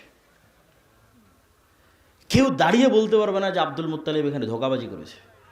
আব্দুল মুত্তালেবের ছেলে আবু তালেব, আলী রাদিয়াল্লাহু তাআলা আনহুর পিতা, কাফের এবং মুশরিক অবস্থায় মৃত্যুবরণ করেছে, কিন্তু কেউ দাঁড়িয়ে বলতে পারবে না যে আবু তালেব কারো 1 টাকার তসরুফ করেছে, আবু তালেব কারো উপর অন্যায়ভাবে জুলুম করেছে, আবু তালেব কাউকে ধোঁকা দিয়েছে। কেন? এরা কোনোদিন গোলাম হয়নি, এরা জন্মগত নেতা, এরা কুরাইশ, এরা ইসমাইলের সন্তান, এরা জন্মগত নেতা। আবু সুফিয়ান প্রত্যেক যুদ্ধে মুহাম্মদ সাল্লাল্লাহু আলাইহি ওয়াসাল্লামের বিরুদ্ধে, বদরে মুহাম্মদ সাল্লাল্লাহু আলাইহি ওয়াসাল্লামের বিরুদ্ধে, উহুদে মুহাম্মদ সাল্লাল্লাহু আলাইহি ওয়াসাল্লামের বিরুদ্ধে, খন্দকে মুহাম্মদ সাল্লাল্লাহু আলাইহি ওয়াসাল্লামের বিরুদ্ধে নেতা, তথা কাফের মুশরিকদের সর্দার, আর একদিকে মুসলমানদের সর্দার মুহাম্মদ সাল্লাল্লাহু আলাইহি ওয়াসাল্লাম। এই আবু সুফিয়ানকে যখন বাদশাহ হিরাক্লিয়াস জেরুজালেমে জিজ্ঞেস করছে মুহাম্মদ সাল্লাল্লাহু আলাইহি ওয়াসাল্লাম সম্পর্কে, তখন রেকর্ডার নাই, লাইভ নাই, ক্যামেরা নাই, কিচ্ছু নাই, তাও আবু সুফিয়ান মিথ্যা বলেনি, একটা শব্দ মিথ্যা বলেনি। কেন? এরা কুরাইশ, এরা ইসমাইলের সন্তান, এরা কোনোদিন কারো গোলামি করেনি, এদের জন্মগত স্বভাব ছিল নেতৃত্বের স্বভাব। ছিল মুশরিক, ছিল কাফের, কিন্তু গুণ ছিল নেতৃত্বের। ফলত নেতৃত্বের গুণাবলী সম্পন্ন আবু তালেবের ছেলে আলী যখন মুসলমান হয়ে গেছে, নেতৃত্বের গুণাবলী সম্পন্ন আবু সুফিয়ান যখন নিজে মুসলমান হয়ে গেছে, আবু সুফিয়ানের ছেলে মুআবিয়া যখন মুসলমান হয়ে গেছে, তাহলে একদিকে জন্মগত নেতৃত্ব আর একদিকে তাওহীদ, এই 2 শক্তিতে বলিয়ান হয়ে এরা হয়ে গেছে বিশ্বের নেতা। ছিল মক্কার নেতা, হয়ে গেছে বিশ্বের নেতা। উমাইয়ারাই সারা বিশ্ব শাসন করেছে, অর্ধ বিশ্ব শাসন করেছে। কেন? আগে থেকেই ছিল জন্মগত নেতৃত্বের গুণ, 2 নম্বরে এসে যুক্ত হয়েছে মুহাম্মদ সাল্লাল্লাহু আলাইহি ওয়াসাল্লামের কাছ থেকে তাওহীদের গুণ, গায়েবের উপর ইয়াকিন, যে সারা বিশ্বের নেতা হয়ে গেছে। এই মুসলমানেরাই যখন এই উপনিবেশ, ইউরোপীয় উপনিবেশের 150 বছরের গোলামি, এই 150 বছরের গোলামিতে আমাদের স্বভাব চরিত্র পরিবর্তন হয়ে গেছে। আমাদের রক্তের মধ্যে মিথ্যা, ধোঁকা, 2 নম্বরই, দুর্নীতি এগুলো ঢুকে গেছে। আপনি আজ ইউরোপ যান, আমেরিকা যান, লন্ডন যান, সবচেয়ে বেশি মিথ্যা ডকুমেন্টস দিয়ে, মিথ্যা পেপারস দিয়ে, মিথ্যা ওয়াদা দিয়ে, মিথ্যা তথ্য দিয়ে, মিথ্যা কথা দিয়ে, মিথ্যা বেনিফিটস নিয়ে সবচেয়ে বেশি বসবাস করতেছে মুসলমানেরা। পুরো জীবনটাই মিথ্যার উপর দাঁড়িয়ে আছে। তাহলে কিভাবে তারা নেতা হবে? আর মুসলমানেরা যেন কোনোদিন সত্য বলা শিখতে না পারে, যেন মিথ্যার উপরেই, দুর্নীতির উপরেই তাদের প্র্যাকটিস চলে, এই জন্য ইহুদি খ্রিস্টানেরা 2টা জিনিস মুসলমানদের উপর চাপিয়ে দিয়ে রেখেছে। একটার নাম গণতন্ত্র, আর একটার নাম সুদ। যেন কোনোদিন সত্য বলা শিখতে না পারে। গণতন্ত্র কেন? গণতন্ত্র এমন এক সিস্টেম যে ঠিক আছে আমরা ব্রিটিশরা চলে গেলাম, আমরা সরাসরি তোমাদের উপর শাসক নাই, কিন্তু তোমরা যদি একবার সত্য বলা শিখে যাও, ন্যায় প্রতিষ্ঠা করা শিখে যাও, আমানতদার হয়ে যাও, তোমরা তো নেতা হয়ে যাবা। তোমাদেরকে গোলাম বানাতে চাইলে তোমাদেরকে মিথ্যা বলা, দুর্নীতি করা আমাদের শিখাতে হবে। এই কালচার অব্যাহত রাখতে হবে। আর এই কালচার অব্যাহত রাখার জন্য গণতন্ত্র লাগবেই। গণতন্ত্র এমন এক সিস্টেম যেখানে এক দল আর এক দলের বিরুদ্ধে বলবে তো বলবেই। একই আসনের মনোনয়ন প্রার্থী একই দলের একজন আরেকজনের বিরুদ্ধে মিথ্যা, নিন্দা, গীবত, তহমত, দুর্নীতি, টাকা দিয়ে মনোনয়ন কেনার চেষ্টা করবে। তাহলে যতজন এমপি পদে দাঁড়িয়েছে এরা আল্লাহর দৃষ্টিতে গায়েবের লজিকে গোলাম। হতে পারে নেতা, হতে পারে এমপি, কিন্তু গায়েবের লজিকে এরা সব কি বলেন তো? গোলাম, কৃতদাস। কেন শুরুটা হয়েছে মিথ্যা এবং দুর্নীতিতে, এরা নেতা হতে পারবে না। এই মিথ্যুক দুর্নীতিবাজ এমপি, মন্ত্রী, মিনিস্টার যখন দেশের দায়িত্ব নেবে তখন ও ভারত আর আমেরিকার টাকার কাছে বিক্রি হয়ে যাবে। কেননা ওই জন্যই ওকে তৈরি করা হয়েছে। একজন সত্যবাদী আমানতদার নেতার যদি জন্ম হয় ও তো টাকার কাছে বিক্রি হবে না। তাহলে গণতন্ত্র অব্যাহত রাখতে হবে যেন মিথ্যুক তৈরি হয়। গণতন্ত্র মিথ্যুক, দুর্নীতিবাজ, ধোঁকাবাজ তৈরির কারখানা। এখানে সব নেতা মিথ্যুক অবস্থায় আসতে হবে, ওইভাবেই কালচার তৈরি করা আছে। পয়েন্ট নাম্বার 2, সুদ। আপনাদের গাইবান্ধার যত মা বোন কিস্তিতে টাকা নিয়েছে এরা নিজেরা তো মিথ্যা বলে, ছেলে মেয়েকেও মিথ্যা বলা শিখিয়েছে। যে বলো বাড়িতে নাই, বলো কাল দিব, এই সমস্যা, ছেলে মেয়েকেও মিথ্যা বলা শিখিয়েছে। এটা আমি বলিনি, রাসূল সাল্লাল্লাহু আলাইহি ওয়াসাল্লাম বলেছে যে মানুষ যখন কর্জ নেওয়া শুরু করে মিথ্যা বলা শুরু করে, আর মিথ্যা বললে আর নেতা হওয়া যাবে না। মানে গোলামির জিঞ্জির আর ভাঙবে না। কেন গায়েবের লজিকে নেতৃত্বের গুণের একমাত্র শুরুর রাস্তাই হচ্ছে সত্যবাদিতা, আমানতদারিতা, ন্যায়পরায়ণতা, ধৈর্যশীলতা। তাহলে আপনি নেতা হতে চান, গোলামির জিঞ্জির ভাঙতে চান, এই গুণগুলো লাগবে। এই গুণগুলো ছাড়া সম্ভব নয়। পয়েন্ট নাম্বার 3, সৎ আমল। গায়েবের লজিকে গায়েবের মদদ পৃথিবীতে টেনে নিয়ে আসার শর্ত যতক্ষণ পূরণ করতে না পারবেন গায়েবের মদদ আসবে না। আর ভূমিকাতে বলে দিয়েছি গায়েবের মদদ ছাড়া মুসলমানদের বিজয় সম্ভব নাকি? বলেন না যে গায়েবের মদদ ছাড়া মুসলমানদের বিজয় সম্ভব? Full stop. দুনিয়ার লজিকে মুসলমানদের বিজয় সম্ভব নয়, আগেও নয়, পরেও নয়, কিয়ামত পর্যন্ত নয়। একমাত্র রাস্তা আল্লাহর সাহায্য লাগবে। তাহলে আল্লাহর সাহায্য আসার পূর্ব প্রস্তুতি স্বরূপ আল্লাহর সাহায্য পাওয়ার পূর্ব শর্ত পূরণ করতে হবে। তো সাহায্য পাওয়ার পূর্ব শর্তের 3 নম্বর পয়েন্ট হচ্ছে সৎ আমল। যেমন কল্পনা করেন একদল প্রজন্ম যারা ঈমান বিল গায়েবে ইয়াকিন রাখে, একদল প্রজন্ম যারা মিথ্যা বলা জানে না, দুর্নীতি, ধোঁকাবাজ 2 নম্বরই জানে না, সত্যবাদী, আমানতদার, ন্যায়পরায়ণ। 3 নম্বর, এই প্রজন্ম মোটামুটি আল্লাহর গায়েবী মদদ অর্জনের যোগ্যতা অর্জন করতেছে। 3 নম্বর, আল্লাহর গায়েবী মদদকে আসমান থেকে টেনে নিয়ে আসতে পারে সৎ আমল। দেখেন রাসূলুল্লাহ সাল্লাল্লাহু আলাইহি সাল্লাম যখন বদরের যুদ্ধে যাবে, কোথায় উনি আল্লাহর নবী, উনি তো মনে করতে পারে যে আমি একবার আল্লাহকে বললেই হলো যে আল্লাহ বদরে বিজয় দরকার। সেখানে উনি সারা রাত ইবাদতে কাটিয়ে দিয়েছেন। আবু বকর রাদিয়াল্লাহু তাআলা আনহু পর্যন্ত ক্লান্ত হয়ে গেছে। এত লম্বা সময় কিভাবে দাঁড়িয়ে থাকা যায় সালাতে? আপনি যথেষ্ট হয়েছে, আর করিয়েন না, ইনশাআল্লাহ আল্লাহ সহযোগিতা করবে। তো মুহাম্মদ সাল্লাল্লাহু আলাইহি ওয়াসাল্লাম রাতে উঠে সালাত আদায় করছেন কেন? এটা গায়েবী মদদ পাওয়ার পূর্ব শর্ত। গায়েবের মদদ যে টেনে নিয়ে আসবে আসমান থেকে, ফেরেশতা যে নামবে, তার পূর্ব শর্ত হচ্ছে রাতের সালাত লাগবে। সৎ আমল গায়েবের মদদকে পৃথিবীতে টেনে আনতে পারে। 5 ওয়াক্ত সালাত অনেক বড় সৎ আমল। আর সৎ আমলের মধ্যে সবচেয়ে বড় সৎ আমল যা গায়েবের মদদকে পৃথিবীতে টেনে আনতে পারে, একটা রাতের সালাত, একটা সকাল সন্ধ্যার জিকির। আল্লাহর সাহায্যকে পৃথিবীতে নামিয়ে নিয়ে আসতে পারে এমন 2টা সর্বশ্রেষ্ঠ টেকনোলজির নাম রাতের সালাত, সকাল সন্ধ্যার জিকির। সকাল সন্ধ্যার জিকির কেন এত পাওয়ারফুল? সকাল সন্ধ্যার জিকির পৃথিবীর সকল অসম্ভবকে সম্ভব করতে পারে। পৃথিবীর এমন কোনো অসম্ভব নয় যে অসম্ভব সম্ভব নয় সকাল সন্ধ্যার জিকির দিয়ে। কেন সকাল সন্ধ্যার জিকির এত পাওয়ারফুল? তার আগে আপনাকে বুঝতে হবে আওয়াজ কেন পাওয়ারফুল। আল্লাহ সুবহানাহু ওয়া তাআলা আসমান এবং জমিন সৃষ্টি করেছে আওয়াজ দিয়ে, কুন ফায়াকুন। আল্লাহ সুবহানাহু ওয়া তাআলা আসমান, জমিন, চন্দ্র, সূর্য, তারকা, নক্ষত্র ধ্বংস করবে আওয়াজ দিয়ে। ইসরাফিলের বাঁশির আওয়াজ, ওই আওয়াজ যখন যাবে আসমান ওই আওয়াজ রিসিভ করবে, ওই আওয়াজ যখন যাবে জমিন ওই আওয়াজ রিসিভ করবে, ওই আওয়াজ যখন যাবে চন্দ্র ওই আওয়াজ বুঝবে, সূর্য ওই আওয়াজ বুঝবে। এইভাবেই সেট আপ করা আছে, এইভাবেই ডেভেলপ করা আছে, এইভাবেই ইনস্টল করা আছে। আওয়াজ বুঝা মাত্র সব ভেঙে চুরে চৌচির হয়ে যাবে। আওয়াজ সবচেয়ে পাওয়ারফুল, আওয়াজ সবচেয়ে শক্তিশালী। তার আরেকটা প্রমাণ নেন, ইউসাব্বিহু লিল্লাহি মা ফিস সামাওয়াতি ওয়া মা ফিল আরজ।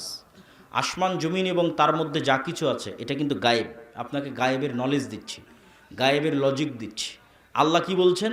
আসমান জমিন এবং তার মধ্যে যা কিছু আছে তার প্রত্যেকটা জীব জন্তু, জড়বস্তু, জড় পদার্থ, পশু পাখি, পোকা মাকড়, ধুলা বালি, মাটি, কাপড় চোপড় সব আল্লাহর তাসবিহ পাঠ করে।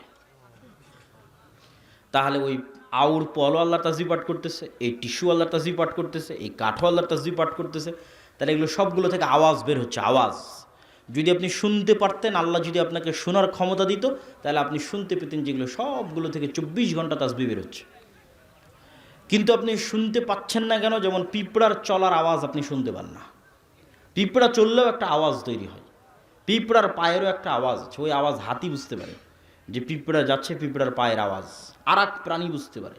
ওই লেভেলের আওয়াজ শোনার ক্ষমতা আপনার নাই, কিন্তু এগুলো প্রত্যেকটা থেকে আওয়াজ বের হচ্ছে। আওয়াজ সবচেয়ে শক্তিশালী, আওয়াজ সবচেয়ে পাওয়ারফুল, এবং আওয়াজ সবচেয়ে শক্তিশালী এবং সবচেয়ে পাওয়ারফুল দেখেই আল্লাহ অতীতে যত নবীকে যত মজেদা দিয়েছেন, সকল মজেদার চাইতে সবচেয়ে পাওয়ারফুল কোরআন।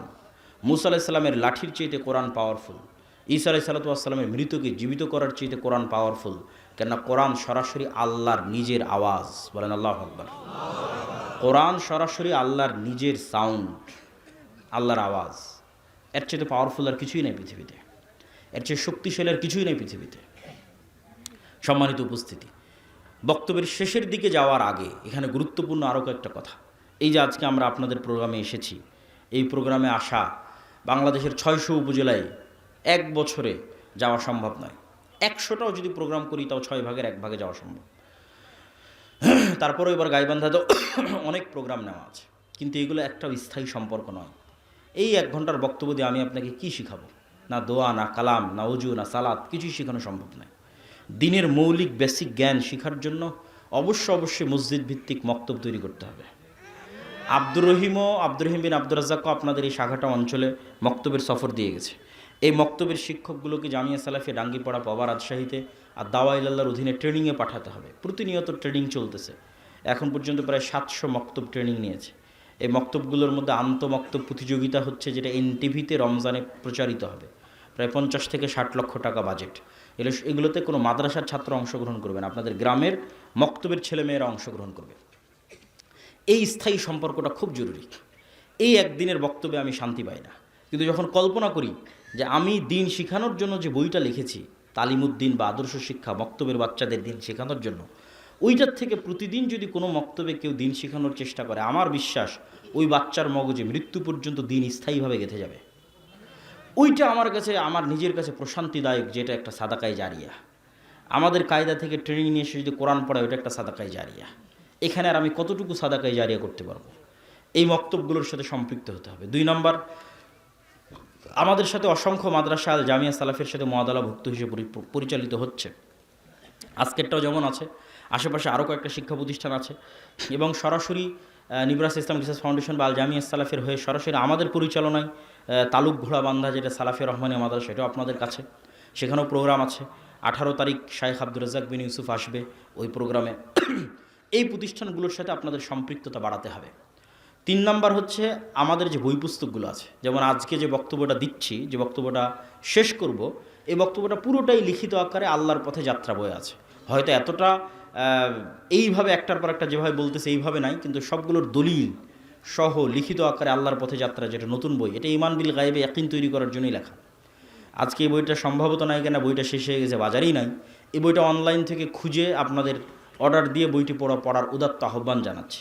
পাশাপাশি শাইখ আব্দুর রাজ্জাক বিন ইউসুফের যে বইগুলো আছে, উপদেশ, সালাতের বই, দোয়ার বই, এই বইগুলোকে আপনারা মূল্যায়ন করবেন। এবং 1000 প্রশ্নোত্তরের একটা বই আছে, ফতোয়ার, যেখানে তায়াম্মুম বলেন, অজু বলেন, ফরজ গোসল বলেন, হাইজ নেফাস বলেন, সালাত বলেন, সালাতের একদম শেষ পর্যন্ত 1000 প্রশ্নোত্তর, এমন কোনো প্রশ্ন নাই যার উত্তর নাই। এই বইগুলোকে আপনারা মূল্যায়ন করবেন, আর যেটা মূল্যায়ন না করে যেতে পাবেন না, সেটার নাম মাসিক আল ইতিসাম। এই এত ব্যস্ততার মধ্যে, প্রতিদিন এত প্রোগ্রামের মধ্যে আমি নিজে 3টা প্রবন্ধ লিখি মাসিক আল ইতিসামে। একটা সম্পাদকীয় লিখি, একটা মিন্নাতুল বাড়ি লিখি, একটা স্বাভাবিক একটা প্রবন্ধ লিখি। এই মাসিক আল ইতিসাম যদি আপনারা মূল্যায়ন না করেন, তাহলে আপনাদের সাথে আমাদের স্থায়ী যোগাযোগ নাই। আপনারা যারা শিক্ষিত মানুষ, পড়তে চান, আমাদের লাস্ট পয়েন্ট শিক্ষা এবং জ্ঞান, সেটা সম্পর্কে বলবো, তখন বুঝবেন শিক্ষা জ্ঞানের গুরুত্ব কী। তো এই মাসিকাল ইতিসামকে মূল্যায়ন করবেন। আমরা কি বলছিলাম, সকাল সন্ধ্যার জিকির পৃথিবীর এমন কোনো অসম্ভব নাই যা সম্ভব করতে পারে না। সকাল সন্ধ্যার জিকির এমন কোনো অসম্ভব নয় যা সম্ভব করতে পারে না। যেমন জাকারিয়া আলাইহিস সালাতু ওয়াস সালাম বলছেন, আল্লাহ আমার সন্তান দরকার, বন্ধা স্ত্রী, তিনি বৃদ্ধ, কেমনে সম্ভব এই অসম্ভবকে সম্ভব করা? আল্লাহ বললেন, এই অসম্ভব সম্ভব হওয়ার রাস্তা হচ্ছে তুমি সকাল সন্ধ্যায় জিকির করবা। জিকির আওয়াজ তৈরি করে। এবং জিকিরের সবচেয়ে মজার পাঠ কি জানেন? জিকিরের সবচেয়ে মজার পাঠ, দোয়া তো আমরা সবাই করি, দোয়াতে নিজের স্বার্থটা বেশি থাকে, আর জিকিরে কিন্তু কিছুই চাওয়া থাকে না। আপনি বললেন লা ইলাহা ইল্লাল্লাহ, এর মধ্যে কি চাওয়া আছে? কিছুই চাওয়া নেই। আপনি বললেন লা ইলাহা ইল্লাল্লাহু ওয়াহদাহু লা শারীকা লাহু লাহুল মুলকু ওয়া লাহুল হামদু ওয়া হুয়া আলা কুল্লি শাইইন কাদির, এর মধ্যে কি চাইলেন? কিছু চাননি। আপনি বললেন লা হাওলা ওয়ালা কুওয়াতা ইল্লা বিল্লাহ, এর মধ্যে কি চাইলেন? কিচ্ছু চাননি। আপনি বললেন সুবহানাল্লাহি ওয়া বিহামদিহি সুবহানাল্লাহিল আযীম, এর মধ্যে কি চাইলেন? কিচ্ছু চাননি। আপনি বললেন সুবহানাল্লাহ আলহামদুলিল্লাহ আল্লাহু আকবার, কি চাইলেন? কিচ্ছু চাননি। চাইতেও পাওয়ারফুল হচ্ছে জিকির।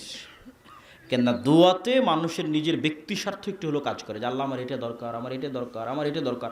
আর যখন আপনি জিকির করতেছেন তখন পুরোটাই নিঃস্বার্থভাবে আল্লাহর জন্য। এবং সব ফেরেশতাদের বৈশিষ্ট্য জিকির। আসমান জমিন জীব জন্তু পশু পাখি সবাই আল্লাহ সুবহানাহু ওয়া তাআলার জিকির করে, মানে তাসবিহ পাঠ করে।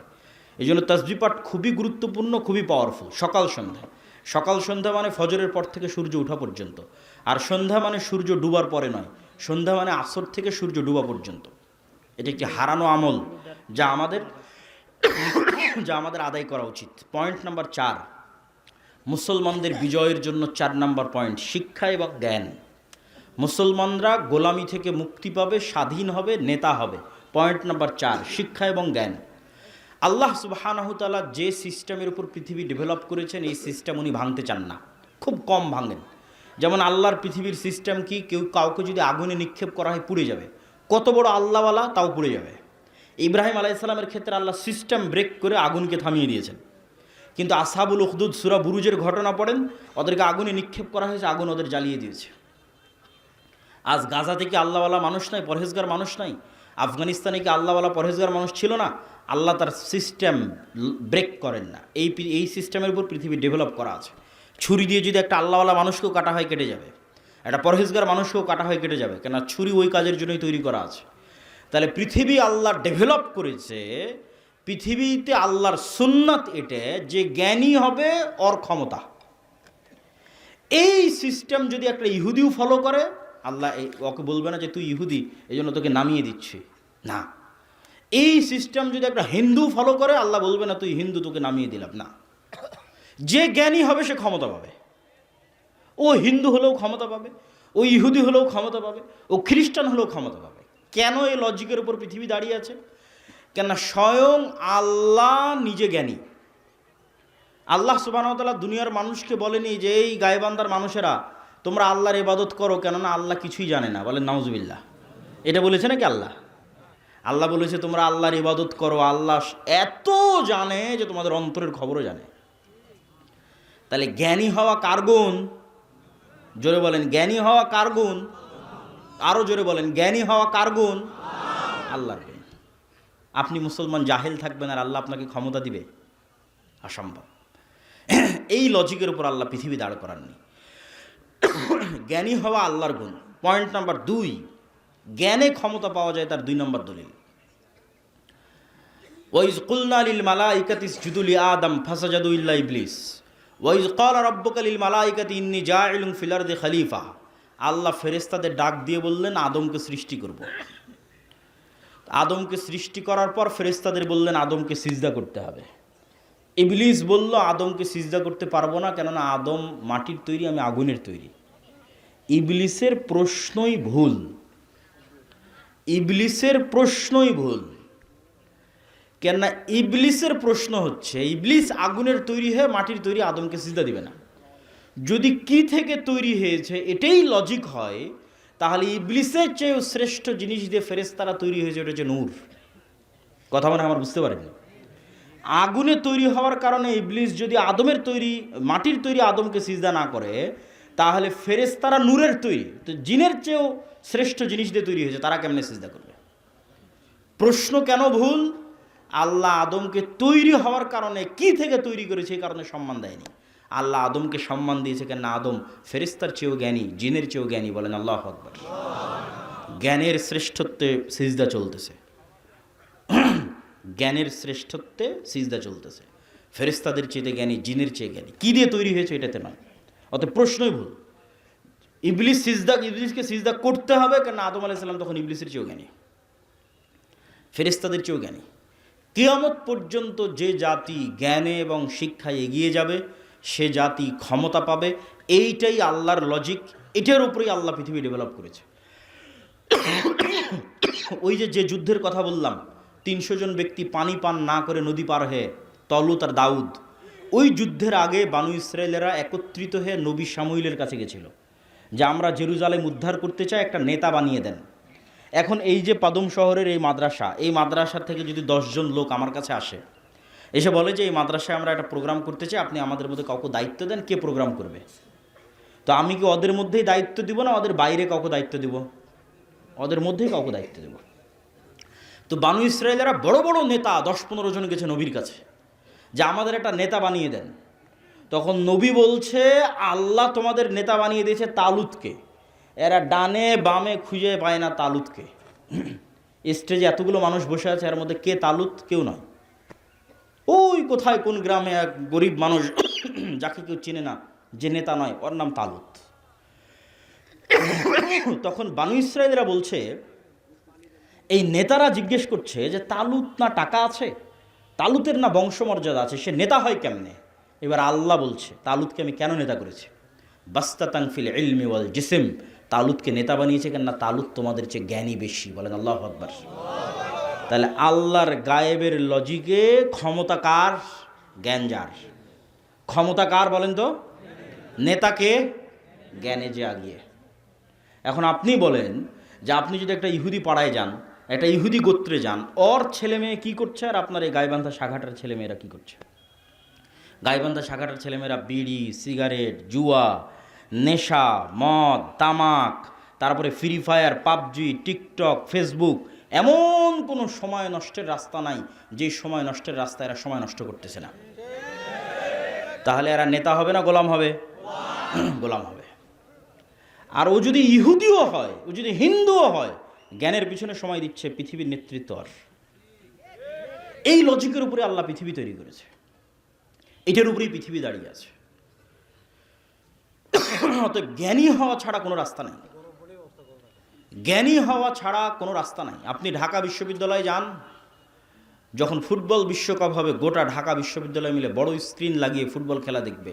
এরকম একটা রেকর্ড আপনি অক্সফোর্ড, ক্যামব্রিজ, হার্ভার্ড ইউনিভার্সিটির এনে দেবেন, তাহলে নেতা ঢাকা বিশ্ববিদ্যালয়ের ছাত্ররা হবে বিশ্বের, না নেতা অক্সফোর্ড ক্যামব্রিজের ছাত্ররা হবে? অক্সফোর্ড ক্যামব্রিজের ছাত্ররা হবে। কেন? ওরা ওদের সময়কে জ্ঞানের পিছনে লাগাচ্ছে। আর ইহুদিরা এটাই চায় যে দুনিয়ার মানুষ যত নেশাগ্রস্ত থাকবে তত এদের কন্ট্রোল করা সহজ। এই গাইবান্ধার শাখাটার সব মানুষ যদি নেশাগ্রস্ত হয়, এদের কন্ট্রোল করা সহজ না কঠিন বলেন তো? অনেক সহজ। সারা পৃথিবীর সব মানুষ যদি এরকম নেশা জুয়ায় মত্ত থাকে, এরা তো গোলাম, অটোমেটিক গোলাম। এদের নিজস্ব, এরা হচ্ছে জম্বি, বলে যে এক প্রকার জম্বি প্রাণী, জম্বি ভাইরাস, যার নিজস্ব কোনো স্বাধীন চিন্তা শক্তি নাই। ও অন্যের দ্বারা কন্ট্রোল হয়, চলতেই থাকে, বুঝে না আগে পিছে কী আছে। এই জম্বি প্রাণীর মতো প্রাণী হয়ে যাবে এরা টিকটক, ফেসবুক, ইউটিউব, জুয়া, মদ, নেশা, তার জীবনের কোনো লক্ষ্য উদ্দেশ্য আছে, কিছু করতে হবে, এগুলো না, পরিপূর্ণরূপে গোলাম, অন্যের দ্বারা কন্ট্রোল। তাহলে এইরকম একটা কম দিয়ে, এরকম একটা জাতি দিয়ে আপনি কোনোদিন স্বাধীন হতে পারবেন না।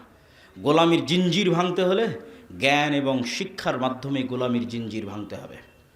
অতএব যে কোনো মূল্যে জ্ঞানের চর্চা বাড়াতে হবে। যতজন এখানে উপস্থিত হয়েছে, কয়জন বই পড়েন? কয়টা মা এবং বোনেরা বই পড়েন?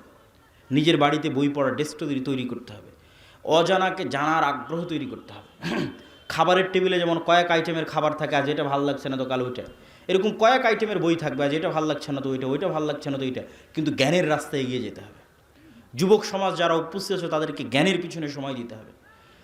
এই পুরো ফেসবুককে ডেভেলপ করা আছে, পুরো টিকটককে ডেভেলপ করা আছে, কোটি কোটি টাকা এর পিছনে ব্যয় করা আছে। শুধু এই সাইকোলজিক্যাল যারা সায়েন্টিস্ট, মানসিক বিজ্ঞানী যারা, ওদের পিছনে কোটি কোটি টাকা বেতন দিয়ে নির্ধারণ করা আছে যে কোন কালার, কোন ফিচার মানুষের সময়কে বেশি টেনে রাখতে পারবে, ওই কালার ওই ফিচার কোনটা বের করো। তখন দেখবেন যে সব নীল কালার, কেননা তারা গবেষণা করে বের করেছে যে নীল মানুষের ব্রেনকে বেশি অ্যাট্রাক্ট করতে পারে। সেটা এখন টুইটার হোক, সেটা ইনস্টাগ্রাম হোক, সেটা এখন কী বলে ওর নাম ফেসবুক হোক। তারপরে ফিচার, এই যে নিউজ ফিড এমন একটা ফিচার যা ঘন্টার পর ঘন্টা মানুষের মনোযোগকে টেনে ধরে রাখতে পারবে। তাহলে সময় নষ্ট মানে জ্ঞান অর্জন করতে পারছেন না, জ্ঞান অর্জন করতে পারছেন না মানে গোলাম তৈরি হচ্ছে। ইহুদিরা এটাই চায়। ওই খ্রিস্টানেরাও পৃথিবীর লজিক বুঝে না। খ্রিস্টানেরাও 5 দিন ইনকাম করে 2 দিন মদের বার, জুয়ার পাব, হচ্ছে খ্রিস্টানদের অভ্যাস। 2 দিনের টাকা উপার্জন করে, 5 দিনের টাকা উপার্জন করে মদের বারে, জুয়ার পাবে আর গার্লফ্রেন্ডের পিছনে খরচ করে শেষ। তাহলে ওই খ্রিস্টানকেও কে কন্ট্রোল করতে পারবে? ইহুদিরা।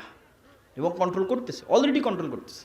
নেশাগ্রস্ত মানুষ কোনোদিন স্বাধীন নয়, জুয়ায় আক্রান্ত মানুষ কোনোদিন স্বাধীন নয়, সময় অপচয় করে এরকম মানুষ কোনোদিন স্বাধীন নয়। এই জন্য আমাদের কোরআন শুরুই হয়েছে ইকরা বিসমি রব্বিকাল্লাযী খালাক দিয়ে। আল্লাহ নিজে জ্ঞানী, আদম আলাইহিস সালাতু ওয়াস সালাম জ্ঞানী, মুহাম্মদ সাল্লাল্লাহু আলাইহি সাল্লাম জ্ঞানী।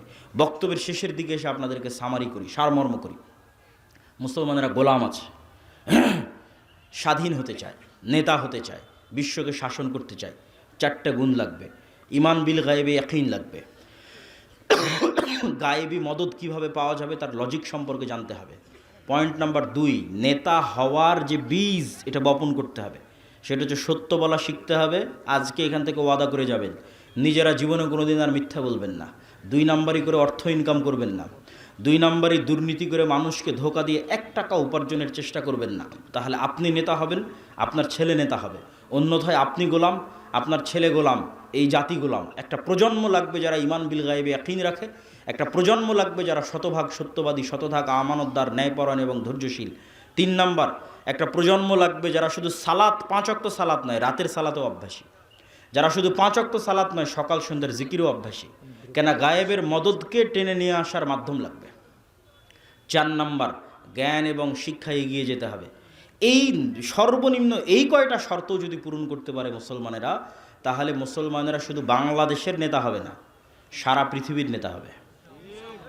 আপনি বাংলাদেশের নেতা হওয়ার জন্য ঈমান বিল গায়বে ইয়াকিন না থাকার জন্য মন্দির পাহারা দিয়ে ক্ষমতা অর্জন করতে চাচ্ছেন। আর যদি ঈমান বিল গায়বে ইয়াকিন অর্জন হয়, আর এই যে পয়েন্টগুলো বললাম এগুলো অর্জন হয়, শুধু বাংলাদেশের ক্ষমতা আল্লাহ আপনাকে দেবে না, সারা পৃথিবীর ক্ষমতা দেবে। কেন? গায়েবের লজিকে আপনাকে ক্ষমতার পূর্ব শর্ত পূরণ করতে হবে, ক্ষমতা পাওয়ার পূর্ব শর্ত পূরণ করতে হবে, তখন আল্লাহ আপনাকে ক্ষমতা দিবে। এই বলে আমি আমার আজকের সংক্ষিপ্ত বক্তব্য এখানেই শেষ করছি। হইচই করবেন না, প্রশ্নোত্তর আছে। আচ্ছা, প্রধান অতিথি 5 মিনিটের মধ্যে আসতেছে, উনি একটু কথা বলবে। আর বই পুস্তকও আছে কোথায়, ডান পাশে মনে হয় গেটের বাইরে। একটু ধীরস্থিরভাবে থাকেন, একটু প্রশ্নোত্তরগুলো শোনেন, প্রশ্নোত্তরগুলো গুরুত্বপূর্ণ। বিসমিল্লাহ। বই ডান পাশে আছে, উঠিয়েন না। নামাজের পর সম্মিলিত মোনাজাত, এই এক ফতোয়ার কতদিন দিব বলেন? এই এক ফতোয়া দিয়ে আমার আব্বা জীবন পার করে দিয়েছে। হ্যাঁ, তাই নয় কি? শায়েখ আব্দুর রাজ্জাক বিন ইউসুফ 30 বছর এই এক ফতোয়া দিয়ে জীবন পার হয়ে গেল। মৃত মানুষের কোনো চোর যদি চুরি করে আর বলে পৃথিবী সৃষ্টির 50,000 বছর পূর্বে আল্লাহ আমার ভাগ্যে এটাই লিখেছে, তিনি আমার ভাগ্যে তওবা লেখেনি, তাহলে তার কথাটি গ্রহণযোগ্য হবে না কেন? প্যান্ডেলের ডানে বই আছে। খুব সুন্দর প্রশ্ন। হইচই না করে আপনারা ধীরস্থিরভাবে বসে থাকেন, প্রশ্নের উত্তর দিচ্ছি। প্রশ্ন কি করেছে? প্রশ্ন করেছে যে চোর চুরি করে বলতেছে এটা তার তাকদীর। তা এখন আপনি চোরকে বলেন যে তুমি আজ চুরি না করে একজনকে হত্যা করো, দিয়ে আদালতের সামনে দাঁড়িয়ে বলো এটা আমার তাকদীর, দেখো তোমার এই হত্যার ফাঁসি বাঁচে কিনা। আচ্ছা, তাকদীর কি জিনিস? মানুষ তাকদীর সম্পর্কে জানেই না। তাকদীর মূলত আল্লাহর জ্ঞান। তাকদীর মূলত আল্লাহর জ্ঞান। আমার সাথে বলেন তো তাকদীর কি? তাকদীর আল্লাহর জ্ঞান। আমরা মনে করি লিখিত জিনিস, এটা তো অনেক পরে। এটা তাকদীরের 2 নাম্বার স্টেপ। আল্লাহর যে বিশাল জ্ঞান আছে, মহাসাগরের চেয়েও সীমাহীন অসীম জ্ঞান, সেই জ্ঞান থেকে শুধুমাত্র অল্প একটু, যেটাই আসমান জমিন পৃথিবী মানুষ জিন এই রিলেটেড, ওইটা আল্লাহ পৃথিবী সৃষ্টির 50,000 বছর আগে লাউহে মাহফুজে ট্রান্সফার করে দিয়েছে আল্লাহর অসীম জ্ঞান থেকে। তাহলে লাউহে মাহফুজের সাথে এই সমগ্র পৃথিবী এমনভাবে কানেক্টেড যে এখানে একটা গাছের পাতা পড়লেও সেটা লাউহে মাহফুজের সাথে কানেক্টেড। সারা পৃথিবীর কেন্দ্রীয় ডাটা সার্ভার, আসমান জমিন এবং তার মধ্যে যা কিছু আছে তার সেন্ট্রাল ডাটা সার্ভার হচ্ছে লাউহে মাহফুজ। এই লাউহে মাহফুজ থেকে এক বছরের ডাটা ফেরেশতাদের কাছে হস্তান্তর হয়। লাইলাতুল কদরের রাতে ফেরেশতাদের কাছে 1 বছরের ডাটা হস্তান্তর হয়। তাহলে লাউহে মাহফুজে যে তাকদীর লিখিত আছে এটা আল্লাহর জ্ঞান। এবার মানুষ যখন যে কাজ করবে সেই কাজ সে স্বেচ্ছায় করবে। আপনি যেমন একটা গেম যখন ডেভেলপ করেন, একটা সফটওয়্যার যখন ডেভেলপ করেন, ওখানে ফাংশনগুলো যখন ক্রিয়েট করেন, এই ফাংশনগুলো এক প্রকার তাকদীরের মতো, কিন্তু আপনি এটা জানেন না যে কে কখন কোন ফাংশন গ্রহণ করবে। কিন্তু যে ফাংশনে গ্রহণ করুক না কেন, সাথে সাথে ওইটার ইমিডিয়েট ফিডব্যাকও সে পাবে, ইমিডিয়েট রেজাল্টও সে পেয়ে যাবে, কেন ওটা আগে থেকে সেট আপ করা আছে। কিন্তু আপনি এটা জানেন না যে আমার কোন প্লেয়ার গেম খেলার সময় কোন ফাংশনটা অ্যাকসেপ্ট করবে, এটা জানেন না। তো আল্লাহর জ্ঞান এত অসীম, উনি একে তো পৃথিবী একটা সিস্টেমের উপর ডেভেলপ করেছে, একটা তাকদীরের উপর ডেভেলপ করেছে, আবার কোন মানুষ কোন অপশনটা অ্যাকসেপ্ট করবে এটাও আল্লাহ জানেন, কিন্তু মানুষ ওই অপশনটা অ্যাকসেপ্ট করবে স্বেচ্ছায়। মানুষ তার পুরো শরীরের সকল শক্তি সকল ক্ষমতা ব্যবহার করতেছে আল্লাহ সুবহানাহু ওয়া তাআলার অনুমতিতে, কিন্তু ব্যবহার করতেছে নিজের ইচ্ছায়। ইসলামী পরিভাষায় কারো অনুপস্থিতিতে অন্যের নিকট এমন কোনো কথা বলা যা শুনলে সে মনে কষ্ট পাবে, তাই গীবত। তাহলে কোনো আইনজীবী বা কোনো ঘটক যদি আমাকে কোনো ঘটনা সম্পর্কে জানতে চাই, তাহলে কি গীবত হবে? মুসলিম ভাইয়ের কল্যাণে, মুসলিম প্রতিষ্ঠানের কল্যাণে, মুসলিম দেশের কল্যাণে দোষ ত্রুটি বলা যায়। রাসূল সাল্লাল্লাহু আলাইহি ওয়াসাল্লাম নিজেও বলেছেন, আমি বিজ্ঞান ও কোরআন মাজিদের মধ্যকার সম্পর্ক নিয়ে জানতে ভীষণ আগ্রহী, এরকম কোনো বই থাকলে জানানোর অনুরোধ করবেন।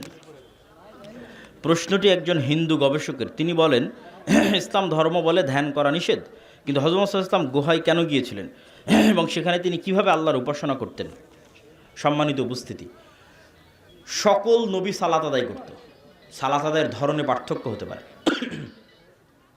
ঈসা আলাইহিস সালাম যখন মায়ের পেট থেকে প্রথম কথা বললেন, মায়ের কোল থেকে যখন প্রথম কথা বললেন, তখন প্রথম কথার মধ্যে ঈসা আলাইহিস সালাম বলেন, ওয়াউসানি বিসসালাতি ওয়াজ যাকাতি মা দুমতু হাইয়া।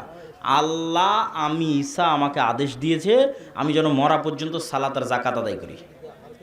তাহলে ঈসা আলাইহিস সালাম মায়ের পেট থেকে কোল থেকে বলতেছে যে তাকে আল্লাহ কিসের আদেশ দিয়েছে? সালাতের। তাহলে সালাত এবং যাকাত সকল নবী আদায় করতে, ধরন ভিন্ন হতে পারে। তাহলে মুহাম্মদ সাল্লাল্লাহু আলাইহি ওয়াসাল্লাম কীভাবে ইবাদত করতেন? তার দাদা আব্দুল মুত্তালিবকে যেভাবে ইবাদত করতে দেখেছে, সেই ইবাদতের ধরন আমাদের জানা নেই। আর সম্ভাব্য হতে পারে যে আব্দুল মুত্তালিব কীভাবে ইবাদত করতো, ইসমাইলি দিনের, ইসমাইলি আদর্শের কিছু খণ্ডিত অংশ তো ছিলই, শব্দ আর বিকৃত হয়ে যায়নি, মূর্তিটা বিকৃতির মাধ্যমে ঢুকেছে, যেমন মুসলমানি অক্ষত ছিল। ইসমাইল আলাইহিস সালাতু ওয়াস সালাম এবং ইব্রাহিম আলাইহিস সালাতু ওয়াস সালামের মুসলমানি করার আদর্শ মক্কার কাফের মুশরিকদের পর্যন্ত অক্ষত ছিল। হজ করতে হবে, এটা কাবা ঘর, এটা জমজমের পানি, এগুলো ইতিহাস, এগুলো কালচার ইসমাইল থেকে ফলো আপ হয়ে এসেছে। তো ঠিক সেই রকমই ইসমাইল আলাইহিস সালাম যেভাবে ইবাদত করতেন, সেটার কিছু না কিছু খণ্ডিত অংশ আব্দুল মুত্তালিব পর্যন্ত ছিল। তা আব্দুল মুত্তালিবকে মুহাম্মদ সাল্লাল্লাহু আলাইহি ওয়াসাল্লাম যেভাবে ইবাদত করতে দেখতেন, হীরা গুহায় তিনি সেভাবে ইবাদত করতেন। সেটা অবশ্যই ওয়ান কাইন্ড অফ সালাত, কোনো একটা সালাত। আব্দুল্লাহ ভাই, আমি আপনার সঙ্গে দেখা করতে চাই। যে কোনো জুমার খুতবায়, যে কোনো প্রোগ্রামে মসজিদ তৈরি করে তার নাম ফলক প্রতিষ্ঠাতা হিসেবে কি উল্লেখ করা যাবে? যাওয়াতে সমস্যা নাই, তবে নিয়তে যদি রিয়া থাকে কবুল হবে না, জাহান্নামে যাওয়ার কারণ হতে পারে। যেসব মাদ্রাসা নিজের নামে এবং মাদ্রাসার পরিচালক সভাপতি সব নিজেরাই, এসব প্রতিষ্ঠানে কি দান করা ঠিক হবে? স্বচ্ছতা থাকলে, ন্যায়পরায়ণতা থাকলে অবশ্যই দান করা যাবে। নবীর সন্তান নবী, নবীর সন্তান নবী, নবীর সন্তান নবী, পুরো বংশ নবী, তার নাম ইব্রাহিম আলাইহিস সালাতু ওয়াস সালাম। যতক্ষণ সত্যবাদিতা আমানতদারিতে ন্যায়পরায়ণ আছে ততক্ষণ যোগ্যতা থাকলে কোনো সমস্যা নেই। আলাম নিবেন, সালাম নেবেন প্রিয় শাইখ, আমি কি আমার বাবার সাথে কোরআন হাদিস নিয়ে সঠিক ও সহি বিষয়গুলো নিয়ে তর্ক করতে পারবো? হ্যাঁ, ভদ্রতার সাথে করতে পারবেন। ডিসেম্বর মাসে শুরু হয় পিকনিক খাওয়ার পালা। এছাড়াও যে কোনো অনুষ্ঠান, বাদ্যযন্ত্র দিয়ে আনন্দ উৎসব করার পরিণাম কি? এই বিষয়ের কারণে আমার এলাকায় থাকা সমস্যা হয়। এগুলো সব হারাম, নিশ্চিত হারাম। দাওয়াতি কাজ করতে হবে। যারা বই নিতে চান জরুরি ভিত্তিতে হাতের ডানে, এবং কেউ মাসিক আল ইতিসাম ছাড়া যাবেন না। গত বছর ডাঙ্গিপাড়া মাদ্রাসায় গিয়েছিলাম। আপনার মাদ্রাসায় স্থায়ীভাবে থাকতে চাই। আসলে প্রতিষ্ঠান তো এগুলোতে স্থায়ীভাবে ছাত্র হওয়া ছাড়া, অথবা কর্মচারী বা কর্মকর্তা বা স্টাফ হওয়া ছাড়া স্থায়ীভাবে এমনি থাকার কোনো রাস্তা নেই। একটা হতে পারে দাওয়াইল্লাহর বিভিন্ন কোর্স হয়, সেগুলোতে গিয়ে তুমি থাকতে পারো, কোর্সে অংশগ্রহণ করতে পারো। 20 দিনের কোর্স হয়, যেটা রমজানে হবে। এই যে রমজান আসতেছে, রমজানে হবে, যে কেউ যেতে পারে। আপনাদের অঞ্চলের যারা শিক্ষিত যুবক শ্রেণী আছে তাদেরকে আমি আহ্বান জানাবো 20 দিনের কোর্সে যেতে।